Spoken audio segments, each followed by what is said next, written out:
ಈಗ ಏನಂತಂದ್ರೆ, ನೀವು ಹೇಳಿದ್ರಿ ಆಗ್ಲೇನೆ ಕೂಡ ಒಬ್ಬ ಸಪೋರ್ಟಿಂಗ್ ಕ್ಯಾರೆಕ್ಟರ್ ಮಾಡ್ತಾ ಬಂದೋವಂಥವ್ರಿಗೆ ಹೀರೋ ಕ್ಯಾರೆಕ್ಟರ್ ಅಂತ ಬಂದಾಗ ಜನ ಆಕ್ಸೆಪ್ಟ್ ಮಾಡ್ಕೊಳ್ಳೋದಕ್ಕೆ ಆಗಲ್ವಾ? ಅಥವಾ ಇಲ್ಲ ಅಂತಂದ್ರೆ ಕತೆ ಚೆನ್ನಾಗಿದ್ರೆ ಯಾವುದೇ ಪಾತ್ರದಲ್ಲಾದ್ರೂ ನೋಡಕ್ ರೆಡಿ ಇರ್ತಾರ ಅಂತ?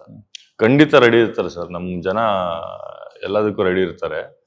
ನಾವು ರೀಚ್ ಆಗ್ಬೇಕಷ್ಟೇ. ನಾವು ರೀಚ್ ಆಗಕ್ಕೆ ಏನೇನ್ ಮಾಡ್ಬೇಕು, ಯಾವ ತರ ಸಿನಿಮಾ ಕೊಡ್ಬೇಕು, ಯಾವ ಪಾತ್ರಗಳು ಮಾಡ್ಕೊಂಡು ಹೋಗ್ಬೇಕು, ಸ್ವಲ್ಪ ಲೇಟ್ ಆದ್ರೂ ಪರವಾಗಿಲ್ಲ. ಇವ್ರಿಗೆ ಹೇಳ್ತಾರೆ, ಕೆಲವ್ರು ಹೇಳ್ತಾರೆ ಸರ್, ಅಂದ್ರೆ ಏನಕ್ಕೆ ನೀನು ಎಲ್ಲ ಏನ್ ಬರುತ್ತೆ ಸಿಗುತ್ತೆ ಎಲ್ಲ ಮಾಡು ಸೀರಿಯಲ್ಸ್ ಮಾಡು, ಅದು ಮಾಡು. ಸರ್ ನಾನು ಎಲ್ಲದನ್ನೂ ಗೌರವಿಸ್ತೀನಿ. ಬಟ್ ನನಗೆ ಮನ್ಸಿಗೆ ಇಷ್ಟ ಆದದ್ದು ಮಾತ್ರ ನಾನು ಮಾಡ್ತೀನಿ. ಸೊ ಅದಕ್ಕೆ ನನ್ನ ಕ್ಯಾರೆಕ್ಟರ್ಗಳನ್ನ ನನಗೆ ಇಷ್ಟ ಆದ್ರೆ ನಾನು ನೋಡ್ಕೊಂಡು ಮಾಡಿದ್ದೀನಿ. ಅಂದ್ರೆ ಸರ್ ನಾನು ಬದುಕಿರೋದು ಇದ್ರಲ್ಲಿ ಸರ್, ಸಿನಿಮಾಲಿ ಸರ್. ನಾನು ಯಾವುದೇ ರೀತಿ ಬೇರೆ ಕೆಲಸ ಎಲ್ಲ ಮಾಡಲ್ಲ, ಬಿಸ್ನೆಸ್ ಎಲ್ಲ ಮಾಡಲ್ಲ. ಸಿನಿಮಾನೇ ಅಂತ ನಮ್ಗೆ ಬಂದಿರೋದು. ಸಿನಿಮಾಗೆ ಏನಾದರೂ ಕಾಂಟ್ರಿಬ್ಯೂಟ್ ಮಾಡಿ ಸಾಯೋಣ ಅಂತ. ಅಲ್ಲ, ಇತ್ತೀಚಿನ ದಿನಗಳಲ್ಲಿ ಏನಾಗ್ತದೆ ಅಂತಂದ್ರೆ, ಒಂದು ಸಿನಿಮಾ ಬಂದ್ರೆ ಮತ್ತೆ ಇನ್ನೊಂದಷ್ಟು ದಿನಗಳ ಕಾಲ ಖಾಲಿ ಇರಬೇಕಾಗುತ್ತೆ ಅಂತ ಒಂದು ಸಿಚುವೇಶನ್. ಏನು ಮಾಡೋಕ್ಕಾಗಲ್ಲ ಸರ್, ಅದು ಪ್ರೊಸೀಜರೇ ಆಗಿರೋದು ಸರ್. ಪ್ರೊಸೆಸ್ಸೇ ಆ ಥರ ಇರೋದು. ಈಗ ನನ್ನ ಕಷ್ಟ ಅಂತ ಇವತ್ತಿದ್ರೆ ನೆಕ್ಸ್ಟ್ ದಿನ ನಾಳೆನೂ ಹಂಗೆ ಇರಲ್ವಲ್ಲ ಸರ್. ಅದು ಗ್ರಾಫೇ ಆ ರೀತಿ, ಅದೊಂದು ಪ್ರೋಸೆಸ್. ಅಂದ್ರೆ ನಾವು ಅದನ್ನ ಕಾಯ್ದು ಯಾವಾಗ ಒಂದು ಸ್ಪಾರ್ಕ್ ಆದ್ರೆ ಸಾಕಲ್ಲ ಸರ್. ಆ ಒಂದು ನೋಡಿತೀವಲ್ಲ ಸರ್, ಅದಕ್ಕೆ ಈ ಪ್ರೋಸೆಸ್ ಫುಲ್ ಕಾಯ್ಬೇಕು. ಅಲ್ಲ, ಫ್ಯಾಮಿಲಿ ಕಡೆ ವೆಲ್ ಸೆಟಲ್ಡ್ ಆಗಿದ್ರೆ ನೋ ಇಶ್ಯೂ. ಇಲ್ಲ, ಅದನ್ನು ಹೇಳ್ತೀನಿ ಸರ್. ನಾನು ಮಾಡ್ತಾ ಇದೀನಿ ಅಂತ ಹಂಗೆ ಮಾಡ್ಬೇಡ್ರಿ. ಈಗ ನನಗೆ ನನ್ನ ವೈಫ್ ನನ್ಗೆ ಸಪೋರ್ಟಿವ್ ಆಗಿದೆ. ನನ್ಗೆ ಯಾರು ಬೇರೆ ಏನಿಲ್ಲ ಸರ್. ನಾನು ಚಿಕ್ಕ ಹಳ್ಳಿಯಿಂದಾನೆ, ನಾನು ಎಲ್ಲ ಝೀರೋ ಇಂದಾನೆ ಬಂದಿರೋದು. ನನ್ಗೆ ಯಾರು ಸಪೋರ್ಟಿವ್ ಇಲ್ಲ, ನನ್ಗೆ ಯಾರು ಬಂದು ನಿಂತ್ಕೊಂಡಿಲ್ಲ, ಯಾರು ದುಡ್ಡು ಕೊಡಲ್ಲ. ನಾನು ನನ್ನ ಹೆಂಡತಿ ಇಬ್ರೆ. ನಾನು ದುಡ್ದಿದ್ದು ಅವಳಿಗೆ, ಅವಳು ದುಡ್ದಿದ್ದು ನನಗೆ. ಸೊ ನಾವು ಕಟ್ಕೊಂಡು ಹೋಗ್ತಾ ಇದೀವಿ ಇವಾಗ ನನ್ನ ಡೈನಸ್ಟಿನ. ಸೊ ಆತರ ಇದ್ರೆ, ಆತರ ಅಂದ್ರೆ ಸ್ಥಿರವಾಗಿರ್ಬೇಕು ಮನ್ಸು ಸರ್. ನಾನು ಹೇಳ್ತೀನಿ, ನಾನು ಮಾಡ್ತೀನಿ, ನಾನು ನುಗ್ತೀನಿ ಅಂತ ಇದ್ರೆ ಮಾಡಿ. ಇಲ್ಲಾಂದ್ರೆ ಸುಮ್ಮನೆ ಸೇಫ್ಟಿ, ನಾನು ಕಂಫರ್ಟ್ ಝೋನಲ್ಲಿ ನನ್ಗೆ ಇಷ್ಟ ಬಂದ್ರೆ ಸಾಕಪ್ಪ, ನಾನು ಇವತ್ತು ಸಾಗಿಸ್ಬಿಡ್ತೀನಪ್ಪ ಅಂತ ಜೀವನ ಮಾಡೋದಿದ್ರೆ ಅವ್ರಿಗೆ ಬಿಟ್ಟು. ಯಾಕಂದ್ರೆ ಒಂದಷ್ಟು ಫೈನಾನ್ಷಿಯಲಿ ಕೂಡ ನಾವು ಫಿಟ್ ಆಗಿರ್ಬೇಕಲ್ಲ ಸರ್. ಅದು ಏನಿಲ್ಲ ಸರ್, ಈಗ ಕಷ್ಟ ಕೊಟ್ಟವನ್ ಸುಖ ಕೊಡಲ್ವಾ ಸರ್ ದೇವರು? ಅದು ನಂಬಿದೀನಿ. ಭಗವಂತ ನಾವು ನೋಡ್ತಾ ಇರ್ತಾನೆ, ಎಲ್ಲ ಕೂಡ್ತಾ ಇರ್ತಾನೆ, ಕಳೀತಾ ಇರ್ತಾನೆ. ಕೂಡ್ಸೋ ದಿನ ಕೂಡಿಸ್ಬಿಡ್ತಾನೆ. ಅದು ಕಾಯಬೇಕಷ್ಟೆ. Yes sir. ಈಗ ಬಿಗ್ ಬಾಸ್ ರಿಷಾ ಗೌಡ ಅವರು ನಿಮ್ಗೆ ಹೇಳಬೇಕು, ಫೋಟೋ ಹಾಕೊಂಡಿದ್ರಲ್ಲ ರಿಷಾ ಅದು ನಾವು ಸಿನಿಮಾ ಮಾಡಿದ್ವಿ ಸರ್, ನಾವು ಕ್ರೇಜಿ ಕೀರ್ತಿ ಅಂತ ಹೇಳಿ. ನಾನು ರಿಷಾ, ರಾಶಿಕಾ ಇಬ್ರು ಜೊತೆನೂ ಮಾಡಿದ್ವಿ. ಇಬ್ರು ಮತ್ತೆ ರಿಷಾ. ಹೌದು. ನೆಕ್ಸ್ಟ್ ಬಿಗ್ ಬಾಸ್ ಆಪರ್ಚುನಿಟಿ ಬಂದ್ರೆ ಹೋಗ್ತೀರಾ ನೀವು ಅಂತ? ಅಭಿಲಾಷ್ ಅವರು ಹೋಗ್ಬೋದು?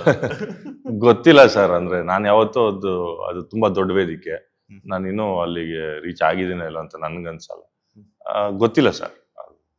ಬಿಗ್ ಬಾಸ್ ಒಂದು ಸುದೀಪ್ ಸರ್, ಅಂದ್ರೆ ನಾನು ಸುದೀಪ್ ಸರ್ ನೋಡಕ್ಕಾದ್ರೂ ಒಂದ್ಸತಿ ನೋಡ್ಕೊಂಡ್ ಬರ್ಬೇಕು ಅಂತ ಅನ್ಸುತ್ತೆ. ಬಟ್ ಆಪರ್ಚುನಿಟಿ ಬಂದ್ರೆ ಯೋಚನೆ ನೋಡೋಣ ಸರ್, ನೋಡೋಣ ಆ ಟೈಮ್.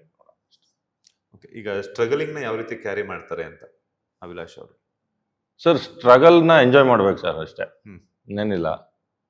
ಅಂದ್ರೆ ಸಕ್ಸಸ್ ಯಾವಾಗ ಅಂದ್ರೆ ಸರ್, ಈಗ ಮನುಷ್ಯ ಈ ಸ್ಟ್ರಗಲ್ ಪೀರಿಯಡ್ ಅಲ್ಲಿ ಎಂತ ನೋವು ಬಂದ್ರು ಒಂದು ಇಂಚು ಕಣ್ಣಿಂಗ್ ಫಿಂಚ್ ಮಾಡದೆ, ಬಾ ನೀನ್ ಬರ್ತಿದ್ಯಾ, ಬಾ ತಗೋ ಆಯ್ತು. ಸೊ ಅಲ್ಲಿಗೆ ಎಲ್ಲದನ್ನು ತಗೊಂಡು ಯಾವ ತರ ರೆಡಿ ಆಗ್ಬಿಡ್ತೇನೆ ಅಂದ್ರೆ ಸರ್, ನಾನು ತಿಳ್ಕೊಂಡಿರೋ ಪ್ರಕಾರ ಒಂದ್ ದಿನಕ್ಕೆ ಅಂದ್ರೆ ಈ ಎಲ್ಲಾ ಕಷ್ಟಗಳು ನೋಡಿದಾಗ ನೆಕ್ಸ್ಟ್ ದೊಡ್ಡ ಮುಂದೆ ಬರೋ ಕಷ್ಟಗಳೆಲ್ಲ ದೊಡ್ಡದು ಅನ್ಸೋದಿಲ್ಲ ಸರ್. ಸೆಕೆಂಡ್ಸ್ ಅಲ್ಲಿ ಸಾಲ್ವ್ ಮಾಡ್ತಾ ಇರ್ತದೆ. ಸೊ ಜೀವನ ಇರೋದೇ ಹಂಗೆ. ಸೊ ಅದನ್ನ ಎಂಜಾಯ್ ಮಾಡ್ಕೊಂಡು ಯಾವ್ದು ಬಂದ್ರು ತಗೊಂಡು, ಅಂದ್ರೆ ನಾವು ಕಷ್ಟಗಳಿಂದ ಎಸ್ಕೇಪ್ ಆಗಕ್ ಹೋಗ್ಬಾರ್ದು. ಸಾಲ್ವ್ ಮಾಡಿ ಮುಂದೆ ಹೋದ್ರೆ ಸಕ್ಸಸ್ ಸಿಗುತ್ತೆ ಅನ್ಸುತ್ತೆ. ನಿಮ್ಮ ಒಂದು ಲೈಫಲ್ಲಿ ಯಾವತ್ತಾದ್ರೂ ದುಡ್ಡಿಗೋಸ್ಕರ ಪರದಾಡಿದಂತಹ ಸಂದರ್ಭ ಇದೆಯಾ? ಇದೆ ಸರ್, ಖಂಡಿತ ಇದೆ. ಅಂದ್ರೆ ದುಡ್ಡು ಅನ್ನೋದು ಅದೊಂದು ಬೇಸಿಕ್ ಮನುಷ್ಯನಿಗೆ ಬೇಕಾಗಿರುವಂಥದ್ದು. ಪರದಾಡಿದ್ದೀನಿ, ಹಾಗೇನೆ ದುಡ್ದು ಇದ್ದೀನಿ ಸರ್. ಮೋಸ ಏನಿಲ್ಲ. ಮುಂದಕ್ಕೆ ದುಡಿತೀನಿ ಕೂಡ, ತೊಂದರೆ ಇಲ್ಲ. ಯಾವ ಸಿಚುವೇಶನ್ ಅಂತ ಕೇಳಬಹುದಾ? ಸಿಚುವೇಶನ್ ಅಂತ ಯಾವ್ದು ಜ್ಞಾಪಕ ಇಲ್ಲ ಸರ್. ಅದೇ ಹಿಂಗೆ ಮರ್ತ್ಬಿಟ್ಟಿರ್ತೀನಿ. ಜ್ಞಾಪಕ ಇಲ್ಲ ನಿಜವಾಗ್ಲು. ಎಸ್, ಫೈನಲಿ ನಿಮ್ಮ ಒಂದು ಫ್ಯಾಮಿಲಿ ಸಪೋರ್ಟ್ ಎಷ್ಟಿದೆ ಅಂತ? ಅದೇ ನನ್ನ ವೈಫ್ ಸರ್. ನನ್ನ ವೈಫ್ ಎಲ್ಲದಕ್ಕೂ ತುಂಬಾ ಸಪೋರ್ಟಿವ್ ಆಗಿದ್ದಾಳೆ. ಅವಳಿಂದ ನಾನು ಅಂತ ಹೇಳ್ಬೋದು ಅಷ್ಟೇ. ಎಸ್, ಆಗ್ಲೇ ಕಿಂಗ್ ಬಗ್ಗೆ ಮಾತಾಡ್ತಾ ಇದ್ವಿ, ಉಸ್ಮಾತ್ ಯೋಗಿ ಅವರ ಬಗ್ಗೆ. ಸೊ ಆ ಮೋಷನ್ ಪೋಸ್ಟರ್ ಆಗಿರ್ಬೋದು, ಅದ್ರ ಟೀಸರ್ ಆಗಿರ್ಬೋದು, ಟೈಟಲ್ ಟೀಸರ್ ಆಗಿರ್ಬೋದು, ನೋಡೋದಕ್ಕೆ ಸಾಕಷ್ಟು ಇಂಪ್ರೆಸಿವ್ ಆಗಿದೆ. ಹಿಂದೆಂದೂ ನೋಡಿರೋದ ಲುಕ್ ನಲ್ಲಿ ನಾವು ಅವರನ್ನ ಕಾಣ್ತಾ ಇದ್ವಿ. ನಿಮ್ ಬಾವ್ರ ಬಗ್ಗೆ ಏನ್ ಹೇಳ್ತೀರಾ ಅಂತ? ಇಲ್ಲ ಸರ್, ಅವರು ಈಗ ನೀವು ಬಂದಿರ ಸರ್ ಅವ್ರು ಬಂದಿದ್ದೆ, ನಾನು ನೋಡಿದೆ. ಅದೇ ಅವ್ರು ಹೇಳ್ತಾರೆ, ಅದೇ ನಾನು ಇನ್ ಮುಂದೆ ನಾನು ಈಗ ನನ್ನ ಚಾಪ್ಟರ್ ಶುರು ಮಾಡ್ತೀನಿ ಅಂತ ಹೇಳ್ತಾರೆ ಅವತ್ತು. ಸೊ ಆಕ್ಚುಯಲ್ ಚಾಪ್ಟರ್ ಬಿಗಿನ್ಸ್ ನಾವು ಸರ್. ಕಿಂಗ್ ಅನ್ನೋದು ಲೂಸ್ಮಾದ ಅವ್ರಿಗೆ ಒಂದು ಹೊಸ ರೀಬರ್ತ್ ಅಂತ ನಾನು ಫೀಲ್ ಮಾಡ್ತೀನಿ. ಆಮೇಲೆ ತುಂಬಾ ಒಳ್ಳೆ ಟೀಮು, ಒಳ್ಳೊಳ್ಳೆ ಟೆಕ್ನಿಷಿಯನ್ಸ್ಗಳಿದ್ದಾರೆ, ಒಳ್ಳೊಳ್ಳೆ ವಿಷನ್ ಇದೆ. ಜಾಕ್ ಒಳ್ಳೆ ಡೈರೆಕ್ಟರ್. ಅವ್ರಿಗೆ ಇದೊಂದು ಸಿನಿಮಾ ದೊಡ್ಡ ಮಟ್ಟಕ್ಕೆ ಕರ್ಕೊಂಡೋಗ್ಬಿಡುತ್ತೆ ಅನ್ನೋದೊಂದು ನನ್ನ ನಂಬಿಕೆ ಇದೆ. ಇನ್ನು ಫೈನಲಿ ಕನ್ನಡಿಗರಿಗೆ ಏನ್ ಹೇಳ್ತಾರೆ ಅಂತ ಅಭಿಲಾಷ್ ಅವರು? ಲವ್ ಮಾಕ್ಟೇಲ್ ಬಗ್ಗೆ 1, 2 ಗೆಲ್ಸಿದ್ದೀರಾ, ಈಗ 3 ಬರ್ತಾ ಇದೀವಿ. ಯಾಕೆ ಏನು ಅಂತ ಕೇಳ್ಬೇಡಿ, ಬನ್ನಿ. ನಿಮ್ಮ ಮನಸ್ಸಲ್ಲಿ ಆ ಒಂದು ನಗು, ಆ ಒಂದು ಎಮೋಷನ್, ಆ ಒಂದು ಪರವಾಗಿಲ್ಲ ಲವ್ ಮಾಕ್ಟೇಲ್ 3 ಚೆನ್ನಾಗಿ ಮಾಡಿದ್ದಾರೆ. 1, 2ಗಿಂತ ಇನ್ನೂ ಚೆನ್ನಾಗಿ ಮಾಡಿದ್ದಾರೆ ಅಂತ ಮನ್ಸಲ್ಲಿ ಮಾತಾಡ್ಕೊಂಡು ಜನಗಳಿಗೆ ಹೇಳ್ತಾ ಥಿಯೇಟ್ರಿಂದ ಆಚೆ ಬರ್ತೀರಾ, ಅದಂತೂ 100%. ಮಾರ್ಚ್ 19ನೇ ತಾರೀಕು ಲವ್ ಮಾಕ್ಟೇಲ್ 3 ನಿಮ್ಮ ಮುಂದೆ ಇದೆ.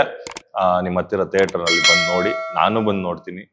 ನೀವು ಬನ್ನಿ, ನಮ್ಮನ್ನ ಆರಿಸಿ ಗೆಲ್ಸಿ. Thank you so much. ಒಂದಷ್ಟು ಸಮಯವನ್ನು ಕೊಟ್ಟಿದ್ದಕ್ಕೆ ಒಳ್ಳೆಯದಾಗಲಿ. ಮತ್ತಷ್ಟು ಆಪರ್ಚುನಿಟೀಸ್, ಅಂದರೆ ಪಾತ್ರಕ್ಕೆ ಬೆಲೆ ಇರುವಂಥದ್ದಾಗಿರ್ಬೋದು, ಪಾತ್ರಕ್ಕೆ ವ್ಯಾಲ್ಯೂ ಇರುವಂತಹ ಒಂದು ಪಾತ್ರಗಳ ಮೂಲಕ ನಿಮ್ಮನ್ನೆಲ್ಲಾನು ಕೂಡ ಕನ್ನಡಿಗರು ನೋಡುವಂತಾಗಲಿ. ಹಾಗೆಯೇ ನಿಮ್ಮ ಡೈರೆಕ್ಷನ್ ಫೀಲ್ಡ್ಗೂ ಕೂಡ ಆಲ್ ದ ಬೆಸ್ಟ್. ಒಳ್ಳೆಯದಾಗಲಿ. Thank you. ಲೇಟೆಸ್ಟ್ ಹಾಗೂ ಇಂಟ್ರೆಸ್ಟಿಂಗ್ ಸುದ್ದಿಗಳಿಗಾಗಿ ಬಾಸ್ ಟಿವಿ ಕನ್ನಡ ಚಾನೆಲ್ನ ಸಬ್ಸ್ಕ್ರೈಬ್ ಮಾಡಿ. ಹಾಗೆಯೇ ಬೆಲ್ ಐಕಾನ್ ಪ್ರೆಸ್ ಮಾಡಿ. ಇದರ ಜೊತೆಗೆ ಫೇಸ್ಬುಕ್, ಇನ್ಸ್ಟಾಗ್ರಾಮ್, ಎಕ್ಸ್ ನಲ್ಲೂ ಮಿಸ್ ಮಾಡದೆ ಫಾಲೋ ಮಾಡಿ.